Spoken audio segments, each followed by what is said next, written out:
Welcome back. While companies across the board are working to integrate AI, one industry may be falling behind. We turn to our Leslie Picker this morning with that story. Morning, Leslie. Hey, good morning, Carl. That's right. A new report out saying that banks are, quote, falling behind when it comes to AI. While the industry is doing plenty of experimenting, only about a quarter of firms are using the technology strategically, according to Boston Consulting Group. The research found that most banks are, quote, playing it safe, using AI for individual productivity improvements rather than broad-based transformation. Now, there are several reasons for this. The bank's data is notoriously fragmented, and general-purpose large language models aren't applicable. Additionally, 61% of firms told BCG that running afoul of regulation is a top concern in fully embracing the technology. But the report serves as a reckoning for an industry that spent more than $30 billion on AI last year, more than any other industry except for software. And the stakes are high, with BCG saying the window is quickly closing for banks to fully embrace AI or risk losing their competitive position.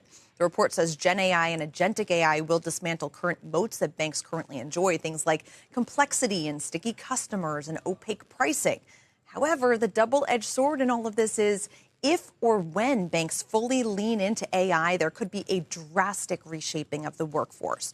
One unnamed large bank in the report is said to be targeting a 35 to 50% reduction in headcount by 2030, with full potential deployment of AI, guys. Sounds like we've got a long way to go since then, but till then. But if you think about it, if their biggest cost is labor, that's huge opportunity for this industry. Yeah, it's remarkable. In this report, they said that about a quarter of the firms that they studied have only seen about 2% savings in terms of cost at this point in time in using AI. So if you think about where we get from a 2% savings in cost to a, say, 50% savings as a result of some headcount reductions, I mean, that's pretty dramatic if you just look at the headcount savings. Now, the technology spend is huge, and it's projected to get even bigger. I think by 2030, there's an expectation using that same source that we cited earlier to be about $90 billion on spend in AI by 2030. So a lot more spending in terms of keeping up with the technology, but perhaps you could see savings in terms of headcount. Now, the key question is, are they doing enough right now to kind of upskill and train the current employees, or to look at the future potential of employees to fully take advantage of that?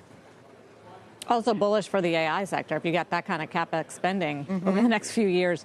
Leslie, thank you. Really interesting read on how banks are using AI.